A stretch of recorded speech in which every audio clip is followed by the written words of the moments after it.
Okay. Good morning, everybody. Hope you guys are having a great morning. Of course, you know I called this convention because a lot of you left questions on our incarceration forum. So we decided to hold a convention so we can answer you guys' questions. We asked you guys to bring those same questions here so we can answer them for you. And sadly, we don't have a lot of time, but the time that we do have allotted to us, I plan on answering all of the questions that you have for us. So to keep things from getting out of hand, you guys can ask a question, and I'm going to give a response. Then I'm going to ask for another question, and I guess you guys could raise your hand, and I choose you, and that's how we keep this going, so we can get out of here in the timely manner, because I don't want to hold you guys all day. So to expedite the process, who's going to be our first question?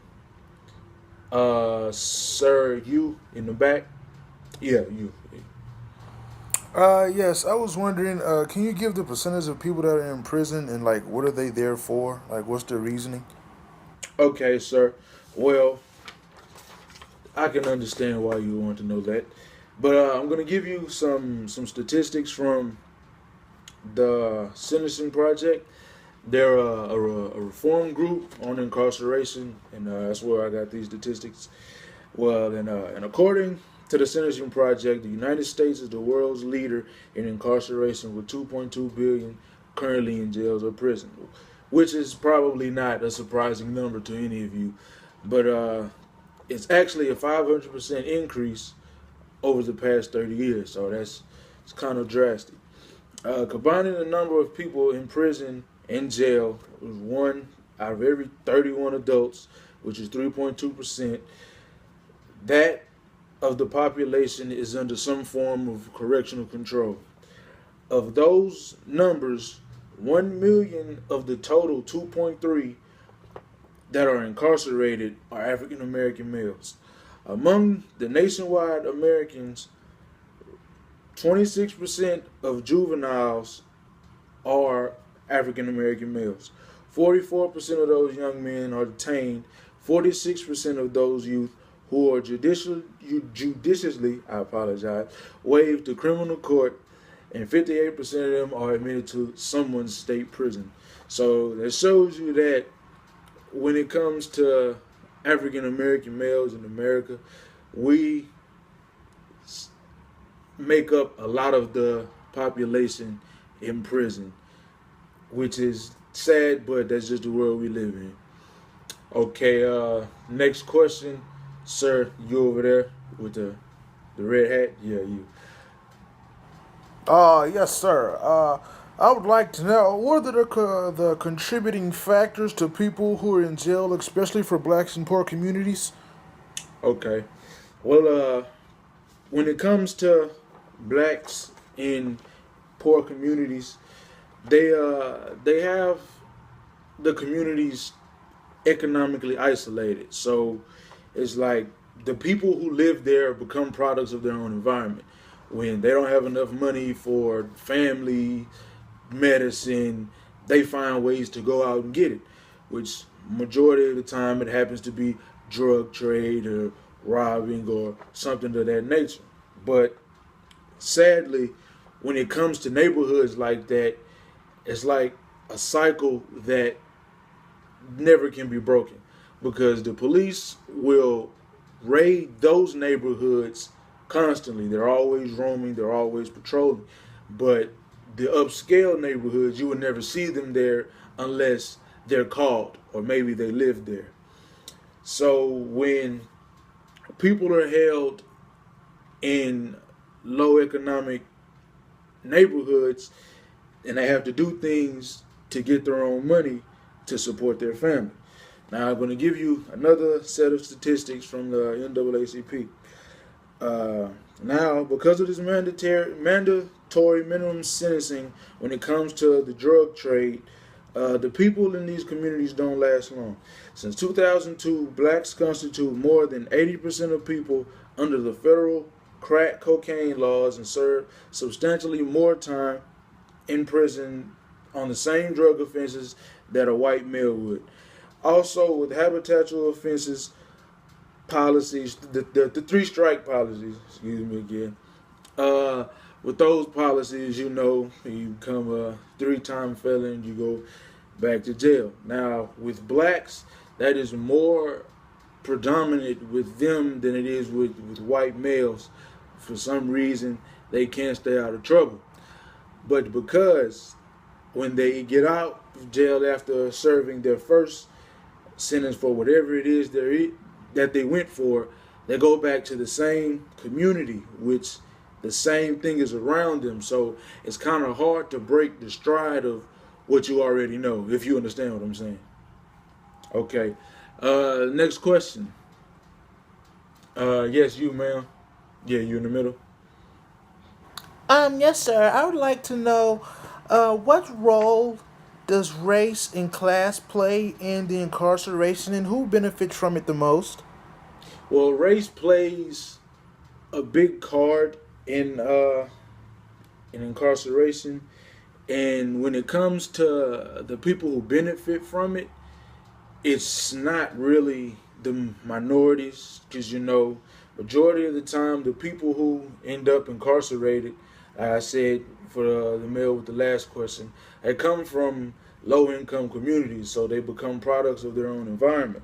Now, if white males, to say, was caught for marijuana or something like that, more than likely, when it comes time for his court date and things of that nature, he'll be able to afford his own, lawyer and such like that. Where someone who is less established than him would have to do with someone who is appointed for them. So, majority of the time, when it comes to that, guys do not win their case because the appointed lawyer that they have isn't really worth much. So that shows how, when it comes to money and wealth, how it could play when it comes into your possible jail time. I'll say that, and how it can help you stay out of trouble and things of that nature. So I guess we can. Oh, if you have another question, we can answer that. You don't? Okay. Well, we'll move on to the next person with the next question. Yeah, you sir, right there. Well, this is kind of opinionated, but I was wondering your views on incarceration. Like, what do you feel that incarceration does to the people, and do you find it? Sorry, Do you sir. Can find we it? come back to you and we can finish your question? Thank you, sir. I really appreciate it. Yes, ma'am. When it comes to living in communities, like I was saying before, that are low income, the police roam, they parole that community to make sure there isn't any crime. But people who happen to stay in those communities, who are living regular civilians, who go to their regular 9 to 5 job and follow all the rules and stop at stop signs, sometimes they could be profiled as what they are looking for in these low income communities. Because if you were to see someone of great stature, someone who's 6'4", 200 pounds, if you saw him roaming the street as a police officer, you'd be inclined to stop him and question him just because of the way he's built. Now, if you were to take this situation and put it in a different environment, and you saw the same thing with a white male who's about 5'9", 5'10", 180 pounds, you wouldn't think anything of that guy roaming the streets at 9 o'clock at night. But it's kind of like a give and take with those type of situations. If you're gonna do it for one, you have to do it for the other, because that's how things go on in the news now with racial profiling and things like that. If I broke that down well enough for you. Okay, well, sir, we're gonna come back to you now. I see we don't really have much time, so with this, it might be our last question. I apologize that I didn't get to all of you, but you, sir, we're gonna have you be our last question. Uh, so proceed in asking. Yeah, I just wanted to know, how do you feel incarceration goes with the people? Like, do you think it's fair? Do you think it's effective? And how do you Hmm. think it affects That's them? a very good question. With jail, I would have to say that the idea of prison is right, but the way it's handled is wrong, and there needs to be some type of changes. Like there's a cause and effect to everything. There's a reaction to your actions, and you have to be able to hold up to the actions of your wrongdoing. I say, and if you run a stop sign, you get caught, you get the ticket, you pay it. That's how it should go. But sometimes I think when it comes to certain crimes, there are leniency and then there's injustice. You know, like some people who end up going to jail for being wrongly accused for something, they get their lives taken from them. They have to go to jail for 30 and 35 years, and they actually did nothing wrong. When on the other hand, it's a possibility that there's proof of someone doing something, but they got off. And majority of the time, it seems as if it would be a color of race. Like, and I don't want to say that's what it is, but back to being able to afford and not afford. Like, there were instances where football players, I heard this story lots of times, high school football players, college football players, they sleep with a girl and they call out and say that he was raped. Now, guys who are going to jail, people who are going to play ball professionally and all of that, they're going to jail, had their chance to do what they love taken away from them, all because of false allegations. And it seems like when it comes to rectifying the situation, it's too late. Like guys that would have done 27 of their 35 years before they find out, hey, that you were actually innocent. When on the other hand, when it comes to, say, a white male who wrongfully killed another man, it can come ways where he's innocent, but there's proof he did it, or the most he'll get will be a slap on the wrist. Now, I don't want to say that's how it always is, because sometimes, often with black males who have some sort of money, they can get off when people know or there's proof that the crime that he committed was actually done.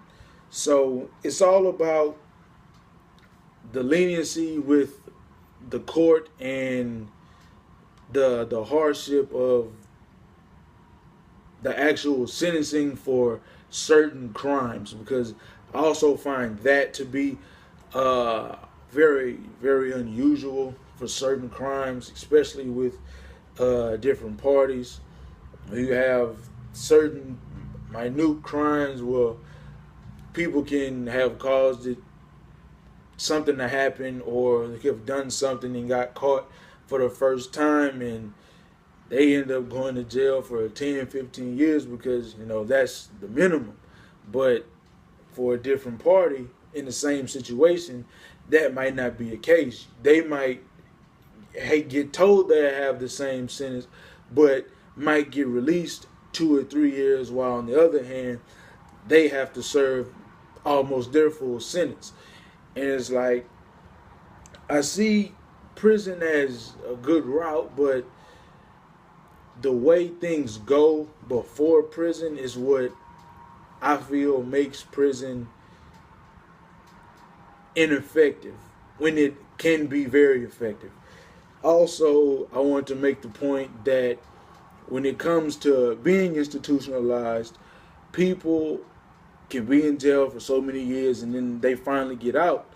They've been in jail so long that they don't know how to cope with actually being free, because in jail they take you of you.